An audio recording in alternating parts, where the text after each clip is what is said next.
વિસાવદરમાં ખાતર માટે લાંબી લાઈનો લાગી, ધારાસભ્યના કાર્યાલયની સામે જ ખેડૂતો હેરાન। વિસાવદરથી જાણવા મળતી વિગત પ્રમાણે ધારાસભ્ય ગોપાલભાઈ ઇટાલિયાના કાર્યાલયની સામે જ આવેલા GSTL કિસાન સુવિધા કેન્દ્ર પર ખાતર મેળવવા ખેડૂતોની લાંબી લાઈનો લાગી છે।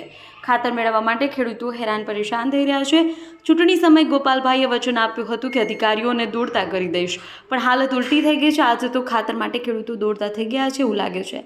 ધારાસભ્ય તાત્કાલિક સ્થળ પર આવે અને ખેડૂતોને પડતી હાલાકી દૂર થાય એવી વ્યવસ્થા કરાવે એવી ખેડૂતોએ ધારાસભ્યને વિનંતી કરેલ છે।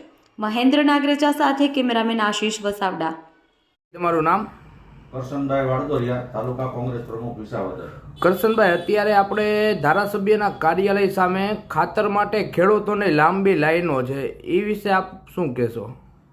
ગત વિધાનસભાની પેટા ચૂંટણી પહેલા માનનીય ગોપાલભાઈ ઇટાલિયા જ્યારે આમ આદમી પાર્ટીમાંથી અહીંયા લડવા આવ્યા ત્યારે ગામડે ગામડે ચોકે ચોકે સભાઓ કરીને મોટી મોટી ફાંકા ફોજદારી કરતા હતા કે હું ચૂંટાઈને આવીશ તો વિસાવદર તાલુકાની રોનક ફેરવી દઈશ, ખેડૂતોને માટે કોઈ લાઈનમાં નહીં ઊભું રહેવું પડે, અધિકારીઓને દોડતા કરી દઈશ, મારો એક પણ ખેડૂત કોઈ પણ મુશ્કેલીમાં અનુભવવા નહીં દઉં અને એમની સાથે ઊભો રહીશ।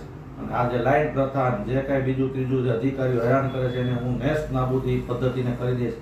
ત્યારે હિલથી ઉલટું ચૂંટાયા પછી આ ગોપાલભાઈ ઇટાલિયા ખેડૂતોની વચ્ચે જતા ભૂલી ગયા છે, ખેડૂતોના પ્રશ્નો ભૂલી ગયા છે અને આજે એ જે વિધાનસભા ગજવવાની વાત કરતા હતા એના કાર્યકરો અને પોતે કે હું ચૂંટાઈને આવીશ તો વિધાનસભાને આમ કરી નાખીને વિધાનસભા ગજવીશ ને ખેડૂતોના મુદ્દે આમ કરીશ ને તેમ કરી, એમાં એવું કશું થયું નથી। વિધાનસભા ગજવવાની વાત તો દૂર રહે, પણ ખુદ એના જ કાર્યાલયની અંદર ખેડૂતોની મોટી કાર્યાલયની પાસે જે ગ્રાહક સુવિધા કેન્દ્ર, કિસાન સુવિધા કેન્દ્ર છે ત્યાં મોટી લાઈનો કાયમિક લાગે છે। એ ત્યાં જ નહીં, આખા વિસાવદર, ભેસાણ અને જુનાગઢ ત્રણેય તાલુકાના ખેડૂતો આજે ઉલટાના વધુ લાઈનમાં ઉભા રહ્યા હોય એવું દેખાઈ રહ્યું છે।